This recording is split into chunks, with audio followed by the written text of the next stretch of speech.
Hola cracks, espero se encuentren excelente. A medida que avanzamos en la historia de God of War Ragnarok, también vemos que ocurren un montón de sucesos extraños, y que son aún más ramificados que su antecesor, sobre todo en el aspecto de viajes temporales y realidades paralelas. Pero por más que se trate de un juego donde las cosas no tienen por qué cobrar sentido generalmente, es imposible no notar ciertos detalles que carecen de lógica o sentido común, aún para el universo God of War, incluso si son detalles menores y no relevantes para la trama general. Es por eso que decidí hacer una corta lista de los 5 aspectos que no tienen explicación oficial de God of War Ragnarok, pero que tampoco los fanáticos han podido desentrañar.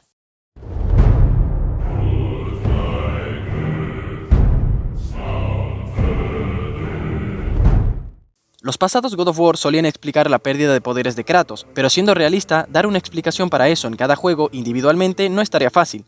Ghost of Sparta, por ejemplo, no lo explica, y en Ragnarok, en el caso de las armas y armaduras, se cuenta que se debe a su desgaste y al Fimbulvetr, pero cosas como los ataques rúnicos y los combos que Kratos debe volver a aprender no se explican. Una respuesta no oficial sería que, al haber pasado 3 años sin generar conflictos y evitando llamar demasiado la atención, Kratos se haya, entre comillas, oxidado un poco. Curiosamente, en una conversación entre Kratos, Freya y Mimir, hablan de que el fantasma de Esparta perdió todos sus poderes que obtuvo en su travesía por Grecia. Esto se debe a que esa tierra pereció. Una explicación que encaja muy bien, pero si ese es el caso, ¿por qué Kratos conservaría su furia espartana? Recordemos que ese power-up lo obtuvo en God of War 2, y si Esparta dejó de existir tras el final de God of War 3, ese poder, en teoría, tampoco debería existir.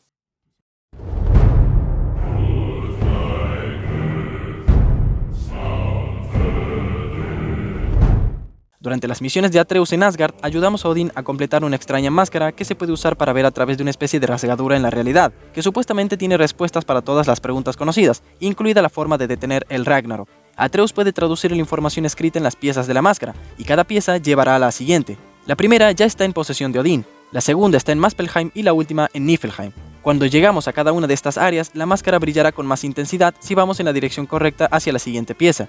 Sin embargo, en un momento específico ocurre algo contradictorio, ya que Atreus traduce mal la máscara, lo que lo lleva a buscar otra pieza en Helheim. Pero si ese es el caso, ¿por qué la máscara brilló en Helheim si Atreus tradujo mal su contenido y realmente no había ninguna pieza de la máscara en ese reino?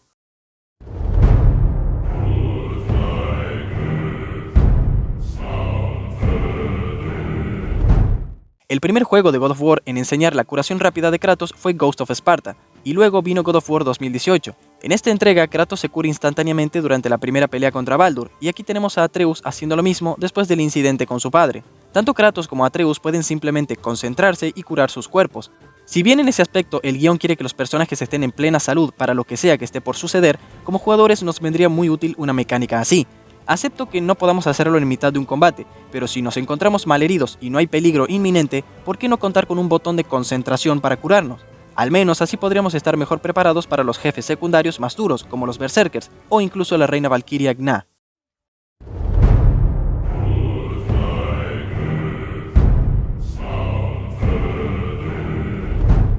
God of War Ragnarok nos deja bien claro desde el principio que viajar entre reinos a través del templo de Tyr ya no es posible, y los enanos, lejos de echar luz, se enredan entre muchas ideas extrañas para explicar el nuevo sistema de viaje, y al principio funciona bastante bien, no provoca que el jugador levante una ceja y continúe concentrado en la historia. Hasta ahí todo va bien, pero luego vemos que Odín no solo viaja a donde quiera y desde cualquier reino en el que esté, sino que también lo hace su ejército, que simplemente se dejan caer en algunas áreas para luchar usando la energía del Bifrost.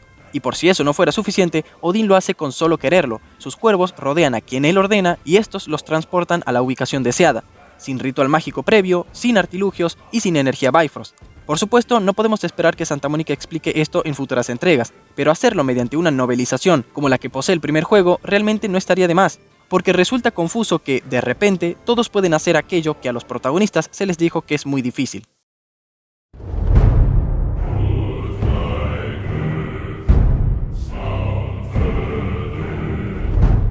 Durante la aventura descubrimos que el Tyr que rescatamos en Svartalheim era en realidad Odín disfrazado, y lo hizo para disuadir al resto de no iniciar una guerra y estar al tanto de nuestros próximos movimientos. Un truco muy eficaz que pilló a todos por sorpresa, incluidos a muchos jugadores.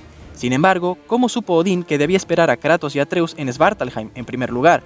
La pista de la ubicación de Tyr en Svartalheim la hallamos en uno de los santuarios Jotnar, y desde aquí empiezan a torcerse las cosas, porque, para empezar, ¿el santuario nos llevó al falso Tyr a propósito o nuestros personajes malinterpretaron las pistas? Pero independientemente de la respuesta, ¿cómo supo Odín dónde tenía que estar? Ya que él es incapaz de acceder al plano mágico secreto detrás de cada santuario, tal y como lo hace Atreus. La respuesta más fácil sería decir que sus cuervos nos escucharon, y a partir de eso, Odín se ubicó dentro de la mina. Aún así, nadie nos dio una explicación, ni siquiera el propio Eric Williams, quien anteriormente aprovechó varios podcasts y entrevistas para solucionar dudas de la comunidad, dejando, como bien acabo de enseñarles, 5 grandes incógnitas que no fueron explicadas oficialmente, pero que los fanáticos probablemente pueden interpretar para dar forma a una posible respuesta.